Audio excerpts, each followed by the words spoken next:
వందలేళ్ల క్రితం ఆ కొండ అవతల ఒక రాజ్యం ఉండేది.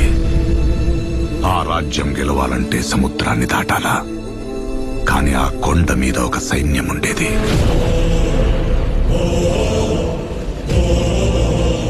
దేశం జల్లెడపట్టి రాజు తెచ్చుకున్న సైన్యం.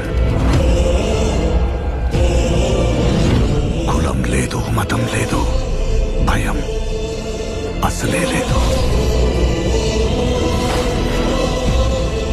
వాళ్ళ దైవం ఆయుధం, వాళ్ళ ఆయుధం ధైర్యం. రేయింబగళ్ళు కొండ మీద నుంచి సముద్రాన్ని కావలి కాసేవాళ్ళు.